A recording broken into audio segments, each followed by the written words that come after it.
Your story is not over. Look at me." The words ripped from Elias Mitchell's throat, raw and urgent, cutting through the scream of twisting metal and the acrid smell of burning rubber. His dark brown hands gripped the woman's shoulders through the shattered driver's side window, his knuckles scraping against jagged glass. Her eyes, a startling, piercing blue, were wide with shock, unfocused, staring at something far beyond the wreckage. "You fight for whatever comes next. You fight." From the curb, a small, clear voice sliced through the chaos.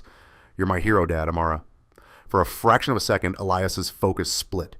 His daughter, a beautiful girl with her hair in tight coils, stood on the sidewalk, her small hands clutching the straps of her unicorn backpack, her face a mask of terror and awe. He'd been driving her to school, the crisp new shirt he'd bought for his interview, already feeling tight around his neck with nerves. They were going to be early. He'd planned it perfectly. A quick drop-off, a final review of his notes in the car, and then the interview that might finally lift them out of the endless cycle of rent-due notices and night shifts. Then the screech of tires, the sickening crunch. A sleek black sedan spun out and slammed into a concrete traffic barrier, its front end crumpling like a discarded piece of paper. Flames began to lick at the edges of the hood. Now his plans were ash. The interview, the quiet moment of preparation, all of it incinerated in the heat rolling off the wreck. The woman in the driver's seat just stared blankly, a single perfect cut bleeding a line down her temple. She wore a tailored suit, the kind of fabric that cost more than Elias's monthly grocery bill. "Please just go," she whispered, the words barely audible. "It's going to." "Not without you," he grunted, pulling at the jammed door. The metal groaned but didn't budge. Smoke, thick and black, poured from under the hood. The other drivers on the road had stopped, but no one was moving closer.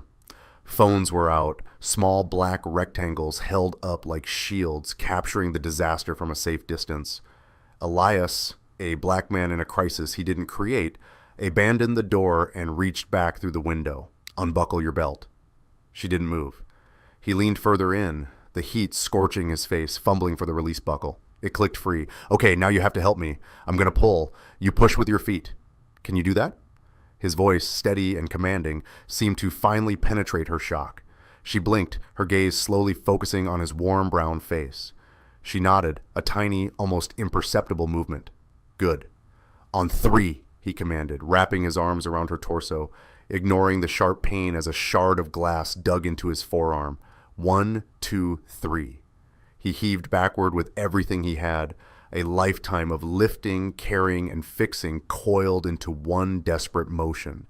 She pushed a weak but determined effort. For a heart-stopping moment, nothing happened.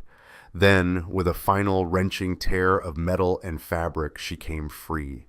He stumbled back, pulling her with him, their bodies collapsing onto the asphalt, just as a loud whoosh erupted from the car. The flames surged, engulfing the cabin in a wave of orange and black. Elias scrambled away, dragging the woman with him until they were a safe distance away.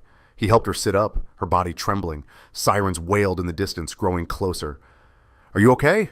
Are you hurt anywhere else?" he asked, his own breath coming in ragged gasps. She just stared at the burning car, her hand coming up to touch the cut on her temple as if just realizing it was there. You saved me." "Anyone would have," he said, though he knew it wasn't true. He'd seen the faces in the other cars, the passive observers. He glanced back at Amara, who was now being shielded by a woman who'd gotten out of her minivan. Amara's deep brown eyes were locked on him, shining with a fierce pride that made his chest ache. Paramedics swarmed the scene. They descended on the woman, wrapping her in a blanket, checking her pupils, speaking in calm, professional tones. Elias stood up, brushing himself off. His new shirt was torn and smeared with soot. A deep gash on his arm was bleeding freely. The interview was at 9 o'clock. It was 8:47. There was no way. As the paramedics guided the woman toward the ambulance, she looked back at him, her expression a mixture of confusion and gratitude. "Wait, who are you? Your uniform. Are you a firefighter?" He looked down at his ruined clothes. "Nah, I'm just a guy who was passing by." Before she could ask another question, they had her in the ambulance. He watched the doors close, the sirens blare, and the vehicle pull away, disappearing into the flow of traffic. The one shot he'd had at a different life was gone. Traded for a stranger's, he walked back to the curb where Amara was waiting, her face pale. She threw her arms around his waist. "You were so brave, Dad." He hugged her tight, burying his face in her tight curls. "You okay, kiddo?" "I was scared," she admitted in a small voice, "but I knew you'd save her." He looked down at his torn sleeve, the blood now soaking through the fabric. He'd have to get it cleaned, stitched up. The cost of it flickered through his mind, another unexpected expense on a pile of them. The missed interview felt like a phantom limb, an ache for something he'd almost had. "Come on," he said, forcing a smile. "Let's get you to school. You're going to be late." "What about your job interview?" she asked, looking up at him with worried eyes. He squeezed her shoulder, the lie tasting like ash in his mouth. "We'll reschedule." He knew he wouldn't. Jobs like that, head of maintenance at a top-tier tech firm with benefits with a real future, didn't come around twice. You got one shot, and his had just gone up in smoke on the side of the freeway. As they walked back to his beat-up sedan, parked a block away from the wreckage, he didn't know that the videos were already spreading, uploaded from a dozen different angles, tagged with #FreewayHero and #BurningCarescue. He didn't know that in a hospital room across the city, the woman with the piercing blue eyes was asking everyone who would listen if they'd found the man who pulled her from the fire. And he certainly didn't know that her name was Thea Caldwell, and the job he had just missed was at her company. All he knew was the familiar weight of disappointment and the small, warm hand of his daughter, holding onto his as if he were the strongest man in the world. 2 days later, the name Thea Caldwell meant nothing to Elias Mitchell. It was just a name printed on the letterhead of the overdue notices that seemed to breed on his kitchen counter. He worked for Caldwell Logistics, but only in the way a barnacle works for a whale, a tiny, insignificant organism clinging to the underside of a giant. He pushed a broom through its cavernous warehouses on the night shift, and a check with its logo appeared in his bank account every other Friday. The whale never noticed the barnacle. His apartment was quiet except for the hum of the old refrigerator and the scratching of Amara's colored pencil at the kitchen table. He sat under the single bare bulb, carefully pulling a needle and thread through the gash on his forearm. A doctor's visit was $100. He didn't have a bottle of antiseptic, and a sewing kit from the dollar store was $5. The math was simple, brutal. "Does it hurt?" Amara asked without looking up from her drawing. "Only when I think about it," he said, tying off the last stitch with a grimace. She pushed her masterpiece across the table. It was a drawing of him rendered in bold crayon strokes. He was wearing a cape and flying through the air, pulling a stick figure woman from a car shaped like a red scribble of fire. "This is for your new office," she said matter-of-factly. His chest tightened. "What new office, kiddo?" "The one you're going to get after you rescheduled your interview," she said, her faith as bright and absolute as the yellow crayon sun she'd drawn in the corner. He didn't have the heart to tell her that when he'd called to explain, the HR woman's voice had been cold and final. The position was filled. He was just a no-show, an unreliable candidate. An act of heroism didn't fit on a resume. He taped the drawing to the refrigerator door next to a final demand from the electric company. "It's the best one yet," he said, his voice thick. Across the city, in a penthouse office that seemed to float in the sky, Thea Caldwell watched the same act of heroism for the 10th time. The video, shaky and pixelated, played on a massive screen that took up an entire wall. "Your story is not over. Look at me." The voice on the recording was distorted, but the raw power of it hit her every time. It was the only thing that had cut through the fog of the crash. She'd spent her life building an empire on the principle that emotion was a liability. You didn't feel, you calculated. You didn't hope, you executed. Then this man, this stranger with soot on his warm brown face and desperation in his eyes, had commanded her to fight. "Anything?" she asked, not taking her eyes off the screen. Her assistant, a young, perpetually nervous man named Ben, shook his head. We've been running facial recognition against every database we can access. Nothing. The police have no record of him. It's like he's a ghost. A ghost saved my life, Ben, she snapped, the edge in her voice making him flinch. Find him. Her phone buzzed. A conference call. She stabbed the accept button, her face instantly hardening into a mask of corporate steel. Parish report. Leland Parrish's voice, smooth and confident, filled the room. Morning, Thea. The diagnostics are in. The issue with the Apex prototype is a minor software bug. The engineers are deploying a patch as we speak. We'll be ready for the demonstration next week. No need to worry. Thea leaned forward, the cut on her temple a dull throb. A minor bug that caused the primary sorting arm to drop a 200 pounds container yesterday, Leland. That's not a bug. That's a lawsuit waiting to happen. An anomaly. The system is 99% effective, he purred. We focus on the 99. The 1% is what bankrupts companies, she said, her voice dangerously quiet. Fix it. And I mean actually fix it, not just patch it and pray. She ended the call and swiveled her chair to face the window. The city sprawled below her, a kingdom of glass and steel she had conquered. So why did she feel like the woman in the burning car, trapped and waiting for something to give? The man's words echoed in her head. You fight for whatever comes next. She was fighting, but for the first time she wasn't sure she was winning. That night, the Apex prototype was the only thing making noise in the echoing silence of Warehouse 3. Elias was on his usual route, sweeping the perimeter. In the center of the floor, the massive machine sat under harsh industrial lights. A $10 million collection of conveyor belts, laser scanners, and robotic arms. It was supposed to be the future of logistics.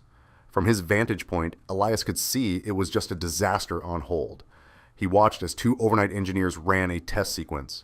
The machine whirred to life, arms moving with hypnotic speed. It was beautiful, complex, and deeply flawed. He saw it instantly. It wasn't the software. It was the housing on the main pivot joint of the primary sorting arm. A vibration so tiny you wouldn't notice it unless you knew what to look for. But with every movement, the vibration was getting worse, wearing down the housing, throwing the arm's calibration off by a fraction of a millimeter. Today, a dropped container. Tomorrow, a snapped arm flying across the warehouse floor. The engineers didn't see it. They were staring at their laptops, typing code, looking for ghosts in the machine. They never thought to look at the machine itself. Elias kept sweeping. It wasn't his problem. He wasn't an engineer. He was the guy who cleaned up their coffee spills. He had his own problems, his own life to keep from falling apart. He pushed his cart past the prototype, the rhythmic thump-thump of a loose wheel on his cart, echoing the flawed heartbeat of the machine. The next morning, Thea was staring at a fresh set of failure reports when Ben burst into her office, his face flushed with excitement. "We found him," he said, breathless. Thea shot to her feet. "What?" The shirt he was wearing. It had a tiny logo embroidered on the pocket, barely visible. We enhanced the clearest frame. It's from a temp agency, one that provides service staff. Thea's mind raced. Service staff, janitors, security, maintenance. We got a list of their active employees, Ben continued, swiping on his tablet. We ran it against the facial recognition data from the video. We have a 98% match. His name is Elias Mitchell. Thea felt a jolt, a current of pure, unadulterated victory. Where is he? Where does he work? Ben swallowed, his excitement suddenly tempered by nervousness. He looked at the tablet, then back at her. "That's the thing, Miss Caldwell," he said slowly. "According to the agency, for the last 6 months, he's been assigned to us." For a long moment, Thea Caldwell didn't speak. She just stared at the employee file displayed on the wall screen. Name, Mitchell. ELIS J position, janitorial services night shift. Status, active. The man from the fire, the hero from the videos. The ghost who had occupied her every waking thought for 2 days. He worked for her. He cleaned her buildings. The sheer impossible irony of it was staggering. It felt like a joke played by the universe at her expense. "Miss Caldwell?" Ben asked, hovering by the door. Should I do something? Thea's gaze snapped from the screen to her assistant. Her mind, usually a whirlwind of calculations and strategies, was suddenly crystal clear, focused on a single objective. She had built her empire by acting decisively, by overwhelming problems with disproportionate force. This would be no different. Get the helicopter ready, she said, her voice devoid of any emotion. Ben blinked. The helicopter? Ma'am, did I stutter? She stood up, walking to the window and looking down at the city. From this height, all the streets and neighborhoods blurred into a single abstract map. Somewhere down there, in a world she never saw, was the man who had saved her life. Find the largest, safest landing zone near this address. She pointed to the screen without looking back. A park, a schoolyard, I don't care, and have a check drawn up for my personal account, 7 figures. 7? Ben swallowed hard. Yes, ma'am, of course. I'm not sending him a thank you card, Ben, Thea said, more to herself than to him. I'm changing his life.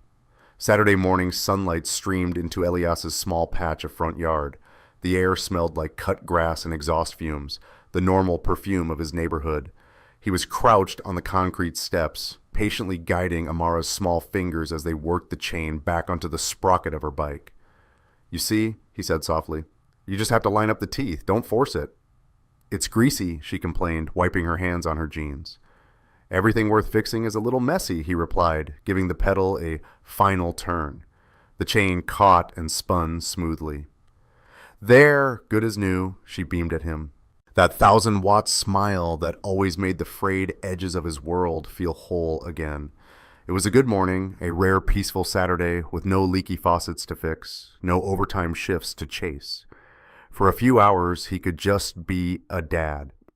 The sound started then, a low, distant chopping. Elias didn't think anything of it at first. A news chopper, maybe? But the sound grew steadily louder, deeper, until it was a physical presence, a rhythmic thumping that vibrated in his chest. Amara looked up at the sky, her eyes wide. What's that? Down the street, kids stopped their games. People started emerging from their houses, shielding their eyes and staring at the sky.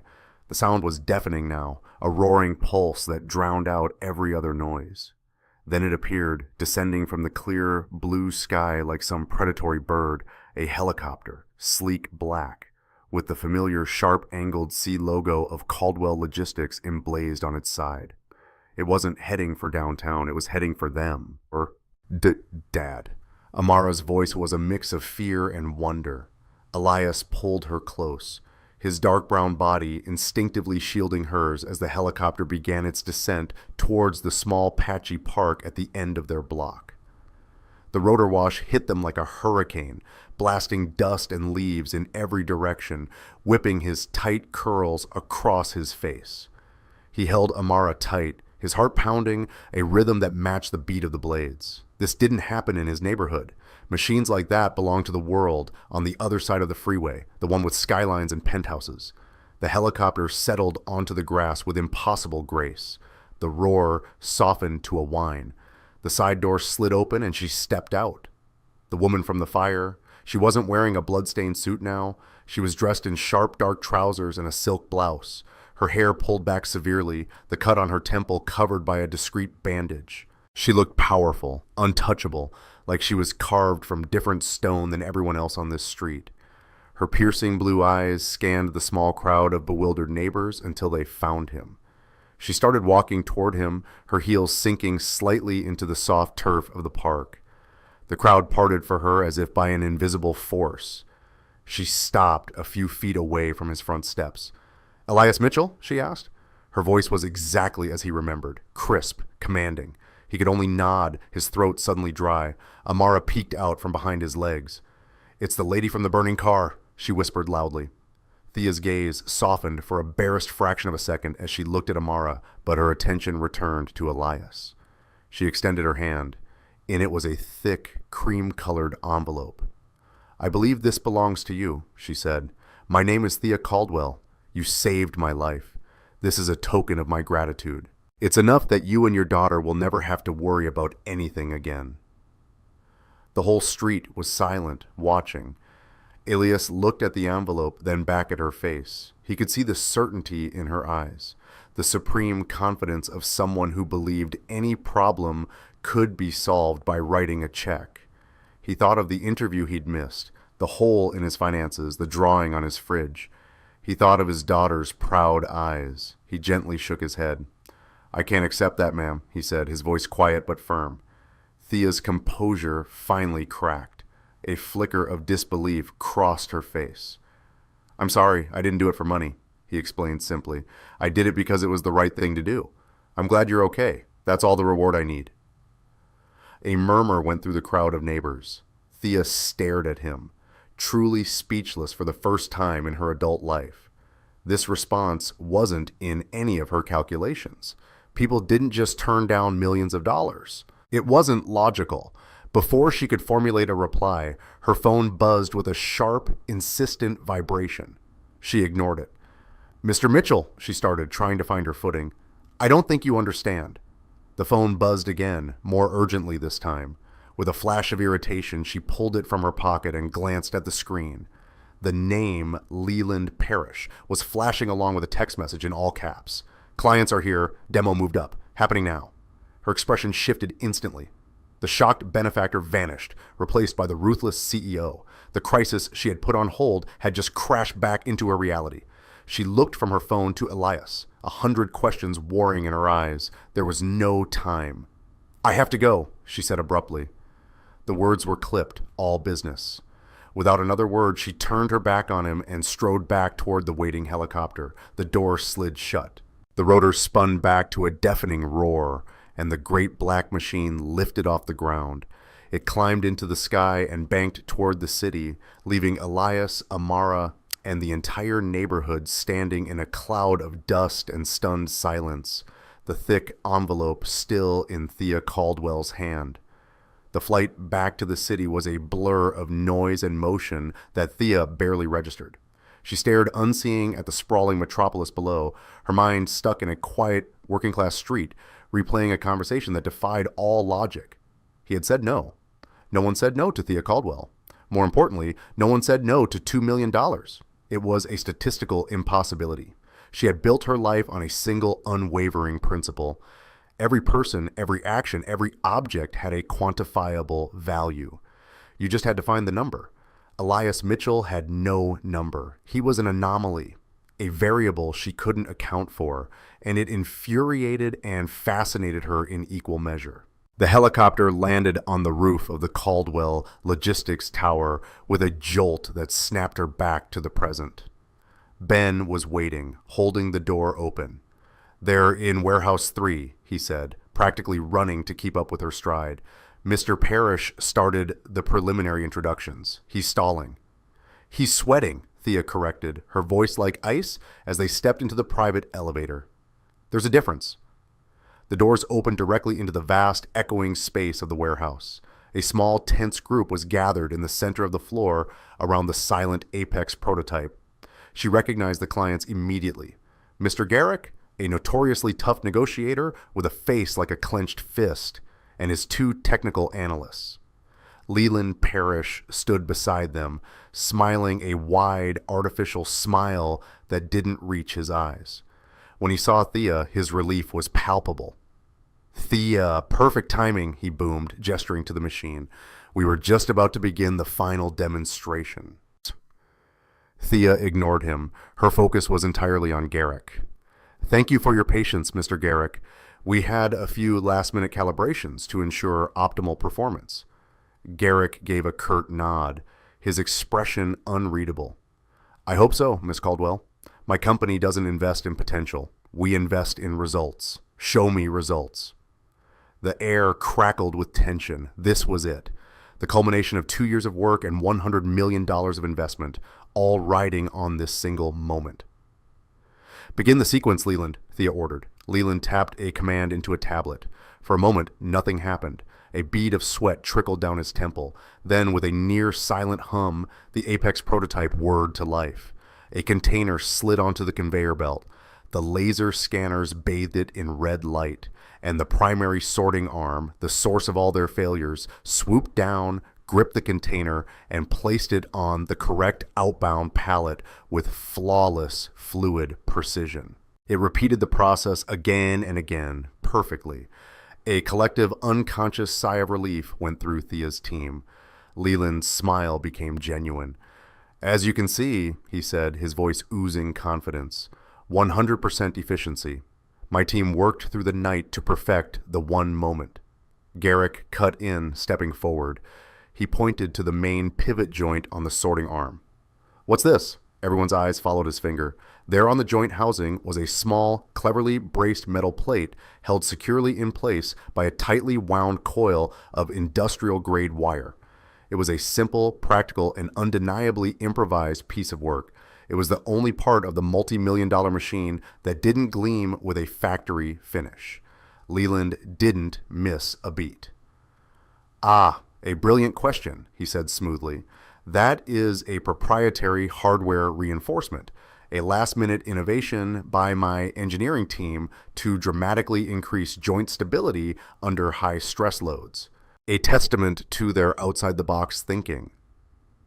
Thea stared at the fix. It was elegant in its simplicity. It was also clearly not the work of her software engineers who wouldn't know which end of a wrench to hold. Her mind flashed back an hour to a black man with grease on his dark brown hands, patiently fixing a child's bicycle chain. A man who refused a fortune because doing the right thing was enough. A man of quiet, practical competence. An anomaly. Leland's explanation was logical, plausible, and every instinct in Thea's body screamed that it was a lie. "Ben," she said, her voice cutting through Leland's self-congratulatory speech, "pull up the security feed for this sector. Grid 7, the last 12 hours. Leland's smile faltered. "Thea, I don't think that's necessary." "Now, Ben," she repeated, her eyes locked on Leland.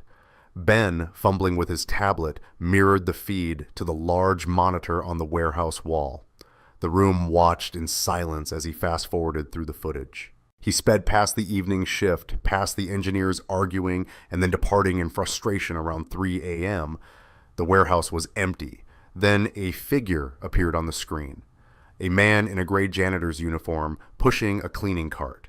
He stopped near the Apex prototype. He didn't clean. He just stood there watching it, his head tilted in concentration.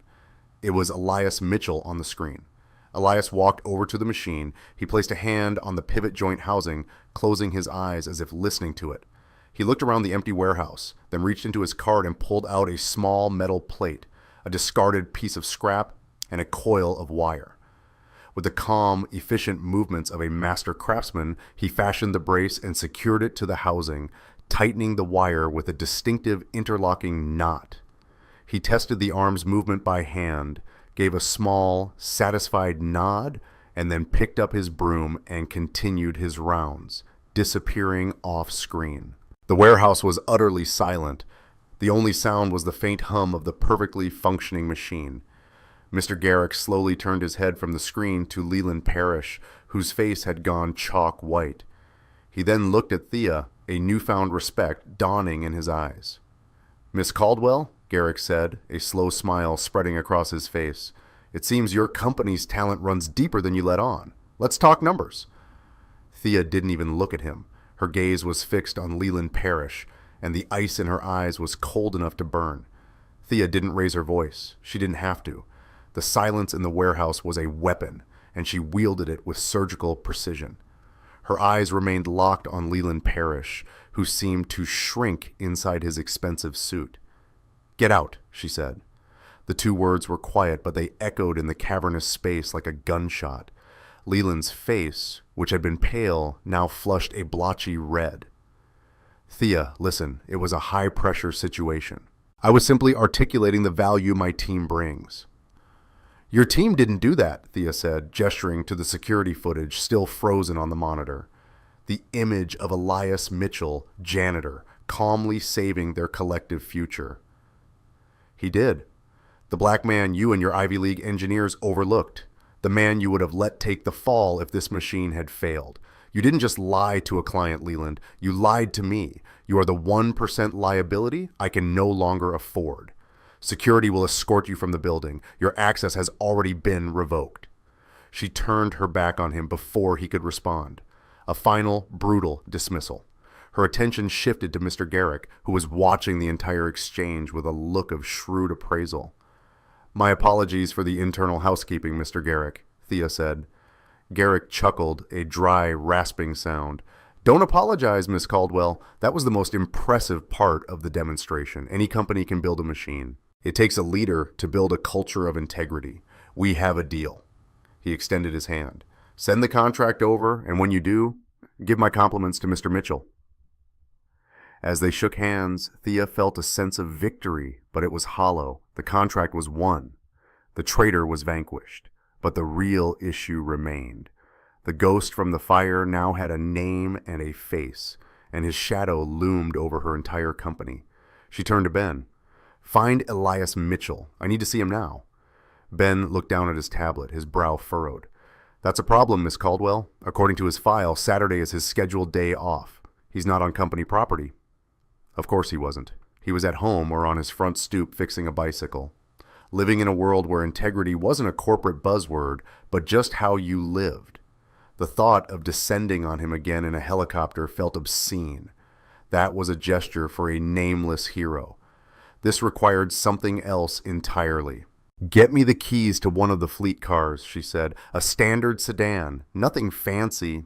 Ben's eyes widened. "You're going to drive yourself?" "It seems," Thea said, a strange, unfamiliar emotion working its way through her, "that it's time I learned to find my own way." The park at the end of Elmwood Street was mostly empty, the afternoon sun casting long shadows on the grass. Amara was on the swings, pumping her legs furiously, trying to touch the sky. Elias sat on a nearby bench, watching her, a small smile on his face. The bizarre events of the morning already felt like a strange dream. The helicopter, the woman, the envelope full of money he hadn't even looked at. It was easier to believe it hadn't happened. "Dad," Amara called out, slowing her swing. "Is the helicopter lady going to come back?" "I don't think so, kiddo," he said. "She's from a different world." "You should visit her world," Amara said confidently. "You could fix all their stuff." He chuckled, but there was a sad edge to it. He'd tried to enter that world once. He'd had a scholarship to a good engineering school, his mind buzzing with ideas and designs. But his father had gotten sick. His mother couldn't cope, and he dropped out to work and take care of his family. By the time he was free, the opportunity was gone. He was just a black man with a GED and a knack for mechanics. That world didn't have a place for him. He was so lost in the thought that he didn't notice the quiet sedan pull up to the curb or the woman who got out until she was standing in front of his bench. It was her, Thea Caldwell. This time she wasn't flanked by assistants or rotor blades. She was just a woman in a simple dress looking profoundly out of place and entirely determined. "Mr. Mitchell," she said. Her voice was different now, softer, less certain. Elias stood up slowly. "Miss Caldwell."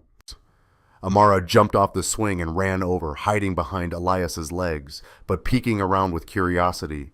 Thea knelt down slightly to meet Amara's gaze. "Hello, Amara. Your father is a remarkable man." She looked back up at Elias. "I came here to apologize."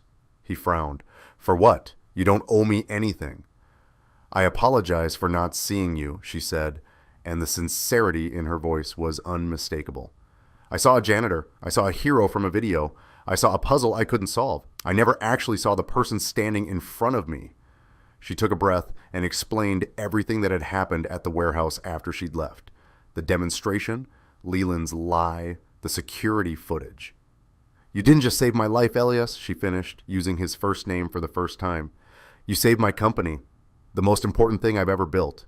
And you did it with a piece of scrap metal and a coil of wire while my $1,000,000 engineering department was chasing ghosts." He was speechless, staring at her as the weight of her words settled on him. "This morning I offered you a reward," she continued. I was wrong. You can't put a price on what you did, but I can offer you a position, a real one. I want you to work for me, not as a janitor. I want you on my research and development team." Elias felt the world tilt. R&D? "Ma'am, I don't have a degree. I never even finished college. I have dozens of people with degrees, she countered, her passion returning. They follow the rules. They do what the textbooks say. I need someone who sees the things they don't. I need someone who understands how things actually work. I need the man who fixed the apex. He shook his head, the old insecurities rising up like a wall. I'm not qualified. Dad, yes you are, Amara piped up, tired of being silent. She tugged a worn, spiral-bound notebook from her backpack and thrust it at Thea. Look. Thea took the notebook, her brow furrowed in confusion. She opened it. The pages were filled with intricate, detailed drawings, not crayon sketches of heroes, but technical designs. A more efficient gear system for a bicycle. A design for a self-watering planter made from recycled bottles. A complex schematic for a small wind-powered generator. Each drawing was annotated with precise handwritten notes. They were brilliant. Thea looked up from the notebook, her eyes wide with astonishment. First at Elias, then at Amara. He has a whole box of these at home, Amara said proudly. He's not a janitor, he's an inventor. Thea looked at Elias holding the notebook as if it were a sacred text. The offer hung in the air between them, no longer just a job, but a question. It was a question about who he was and who he was willing to become. The world that had shut its doors on him long ago was now holding one wide open, asking him to step inside. All he had to do was find the courage to walk through it. For a long time, Elias, a black single dad in his 30s, just stood there, caught between his daughter's fierce, unwavering belief and the impossible reality of Thea Caldwell holding his secret life in her hands.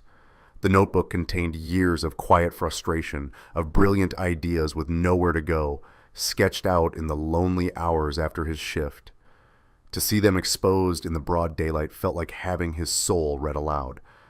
I don't know what to say, he finally managed, the words feeling heavy and inadequate. Thea closed the notebook gently and handed it back to him as if it were precious. Her eyes, which had been full of surprise, were now settled into a calm, resolute certainty. You don't have to say anything, she said. Your work already has. The R&D lab is on the 45th floor. Orientation is Monday at 9 a.m. My assistant will send you the details. There will be an advance in your account by the end of the day for whatever you need to get started. She understood he couldn't walk into her world in his current clothes.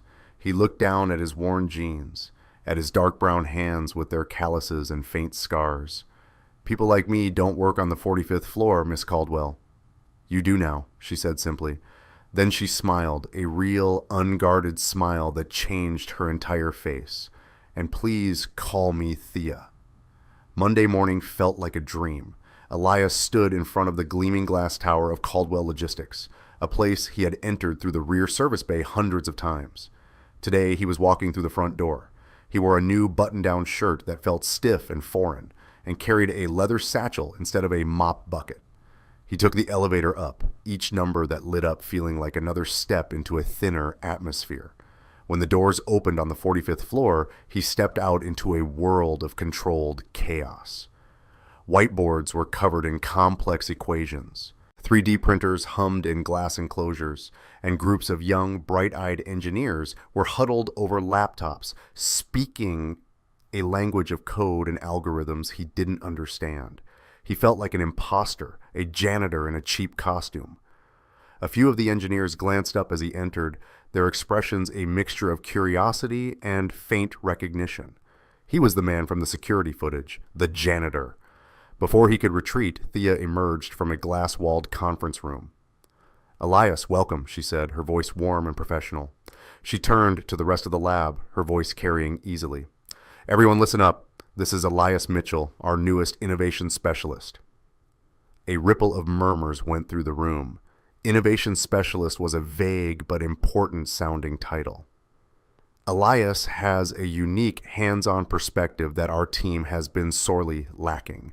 Thea continued, her eyes briefly flicking toward the corner where the engineers who'd worked on the Apex were gathered. Guilty!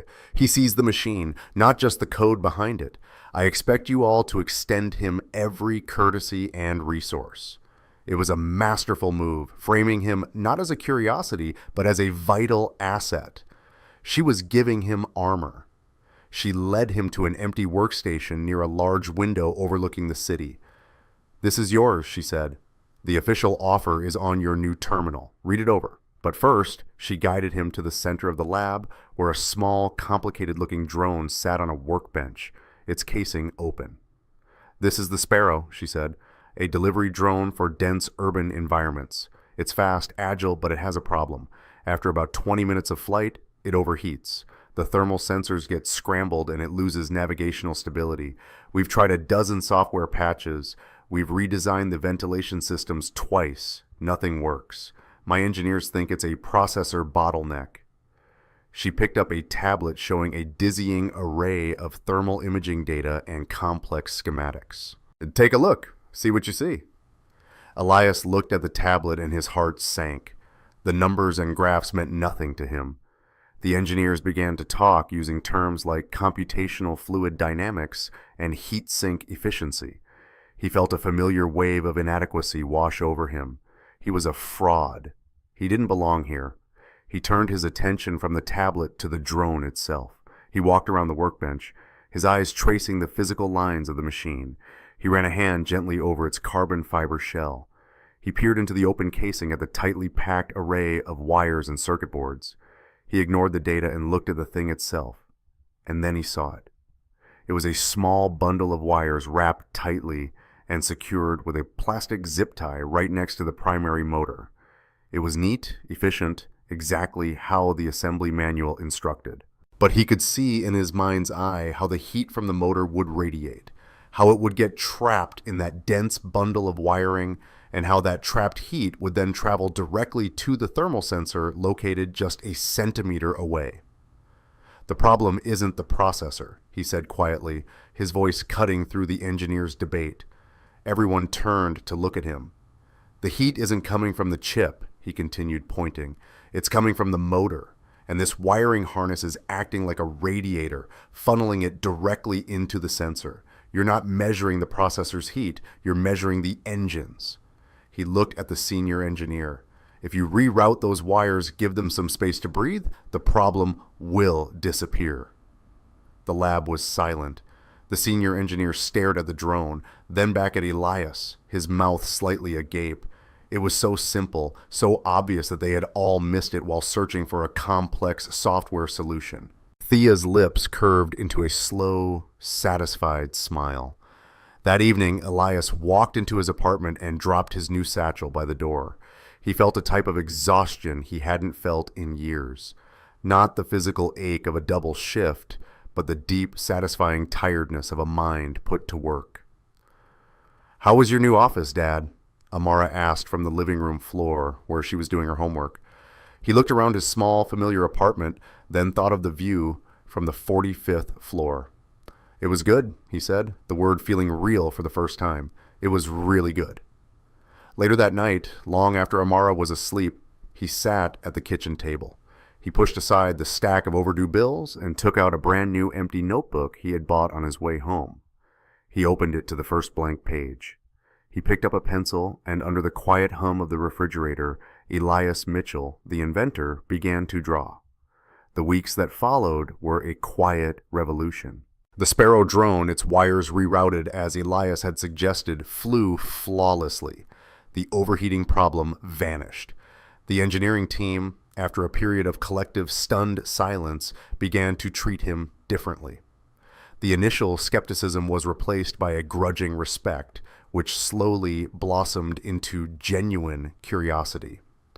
They learned that Elias had a name for the phenomenon he'd spotted. He called it thermal channeling. It wasn't a term from any textbook, it was his own. He started attending project meetings, initially just listening from the back of the room. But when a discussion about a new automated lift system got bogged down in arguments over hydraulic pressure versus magnetic levitation, Elias would quietly sketch something on a notepad, slide it across the table, and ask, "Have you thought about a counterweight system using the building's own gravitational energy?" He didn't just solve problems, he reframed them. Thea watched it all from a distance. She saw the way the other engineers would now pause before finalizing a design, glancing toward Elias's workstation to see if he would nod or frown. He never gloated. He never once said, "I told you so." He just shared his insights with a quiet humility that was more powerful than any boast. Their own interactions changed too. They were no longer the CEO and the janitor or the benefactor and the project. They were colleagues. He would bring his notebooks to her office and they would sit for hours, not as boss and employee, but as two inventors geeking out over a shared passion. She would talk about market scalability and patent law. He would talk about gear ratios and stress tolerances. She was teaching him her world and he was reminding her of the nuts and bolts that held it together. One afternoon, as they were wrapping up a meeting, she hesitated at the door. "My company is hosting its annual family day at the Botanical Gardens this Saturday," she said, the words sounding slightly formal, as if she were testing their weight. "It's for all employees and their children. I know it's short notice, but I was hoping you and Amara would come." Elias was surprised. He'd seen the flyers for the event. A lavish affair with catered food, pony rides, and live music. It was a day for the corporate elite to relax with their families. "Oh, I don't know," he started. "That seems more for the executive level." "You're on my executive R&D team now, Elias," she countered gently.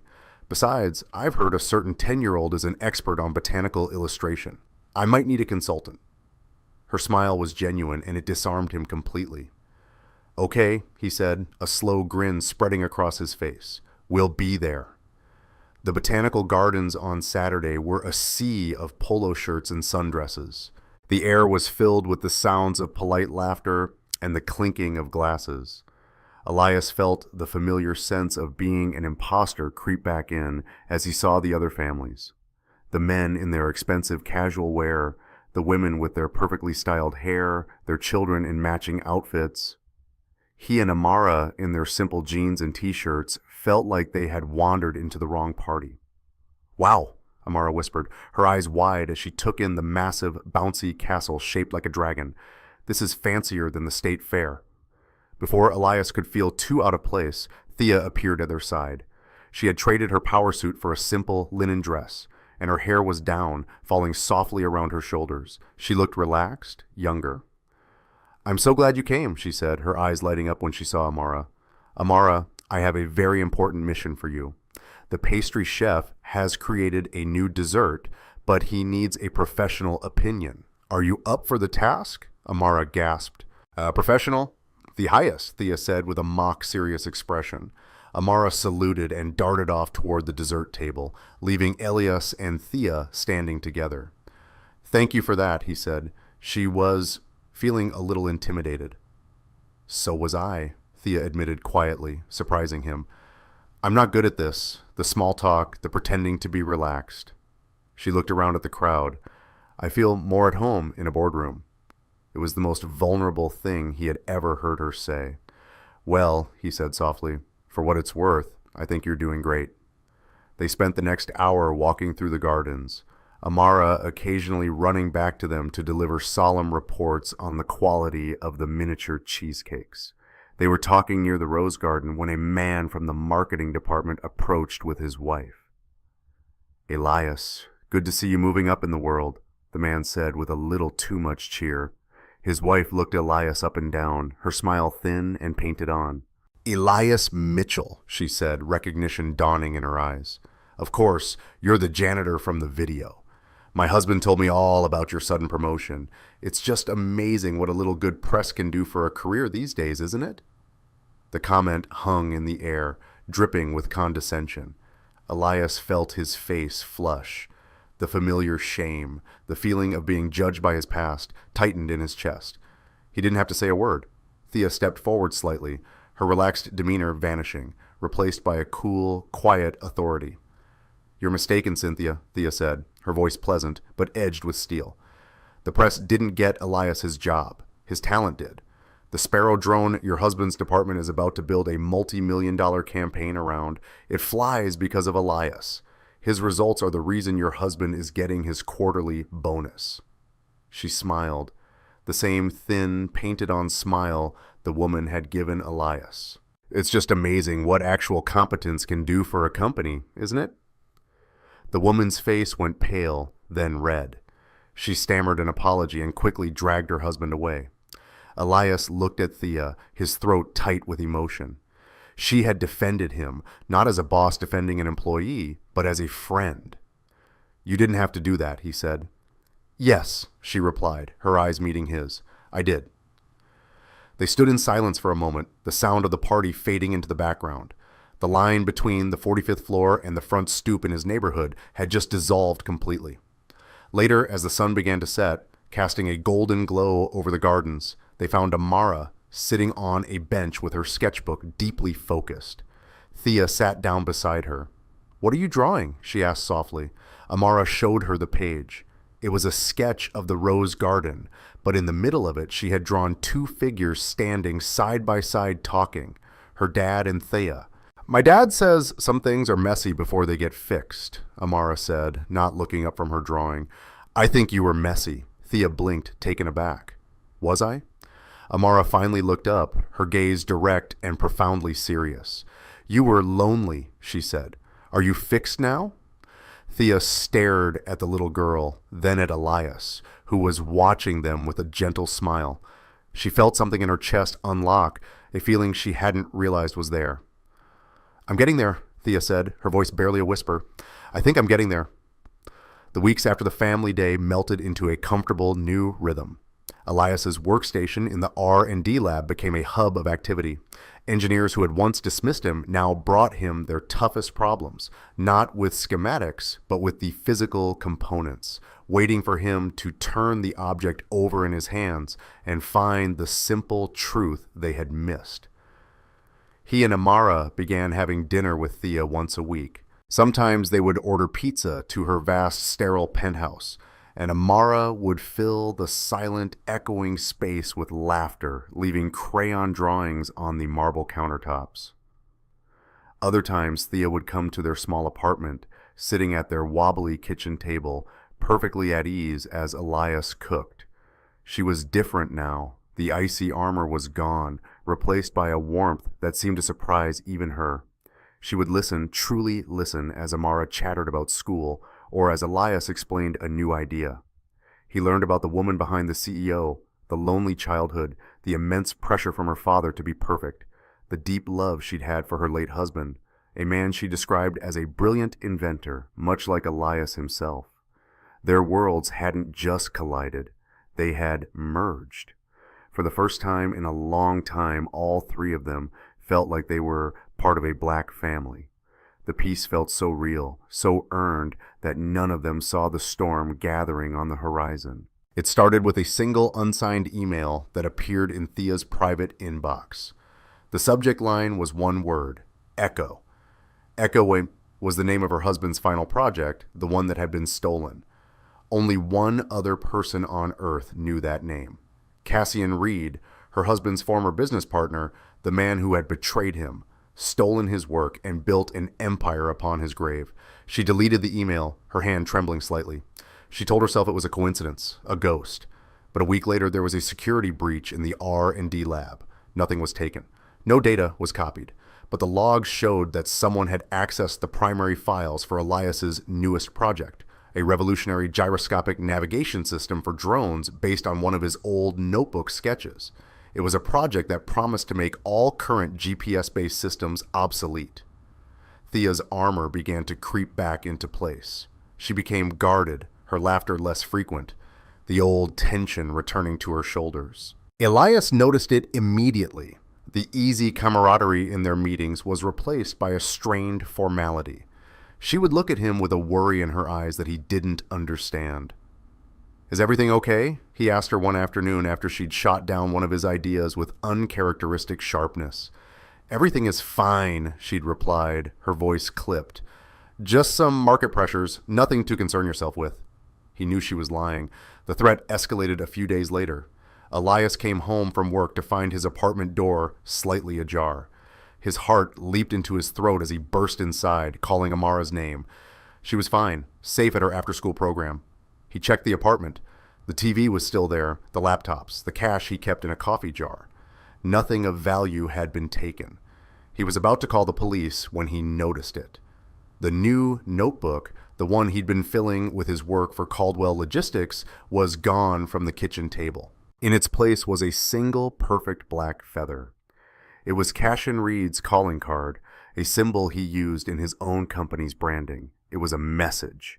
That night, Elias drove to Thea's penthouse. He bypassed the front desk and took the private elevator, his mind racing. When she opened the door, she saw the look on his face and the black feather in his hand, and her carefully constructed walls crumbled. "He knows," Elias said, his voice low and dangerous. "Who is he, Thea, and what does he want with me?" She led him inside, her face pale.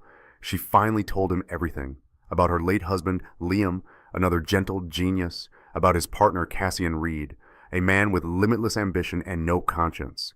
She told him how Cassian had forced Liam out of their company, stealing the patent for his Echo project, a revolutionary engine design.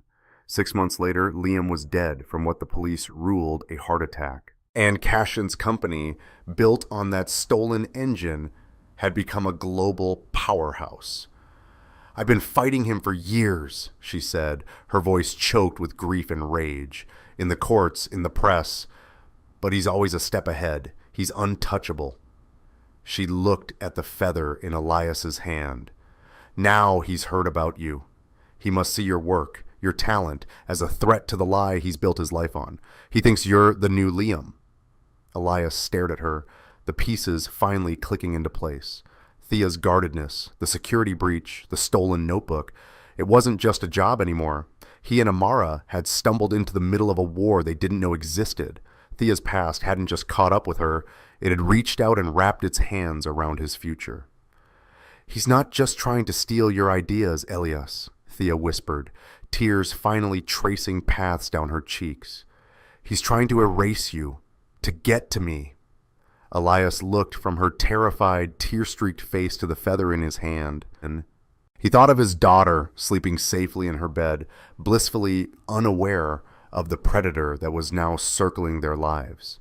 The fear he felt was cold and sharp, but beneath it, something else was kindling, a resolve, a fire she had ignited in him on the side of a burning freeway. "You fight for whatever comes next." He closed his hand, crushing the feather in his fist. "No," he said, his voice steady and clear. "He's not going to get to either of us." The safe, quiet world Elias had built for Amara shattered that night. The black feather wasn't just a threat. It was an infection, spreading fear through the small, happy spaces of their life. For 2 days, they operated in a state of high alert. Elias would walk Amara to the school bus and watch until it turned the corner. Thea hired a discreet security detail to shadow them. Plain cars driven by men with watchful eyes. The ease between them was gone, replaced by the grim solidarity of soldiers in a trench. They were in Thea's office, the city lights glittering below like a silent, indifferent galaxy. The stolen notebook was the central topic.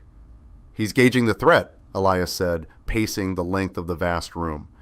"He didn't steal it to copy the designs. He stole it to see what I was capable of, how fast I was moving." "So, he knows about the gyroscopic navigator," Thea said, her voice tight. "He knows it would make his company's entire drone fleet obsolete." "Exactly.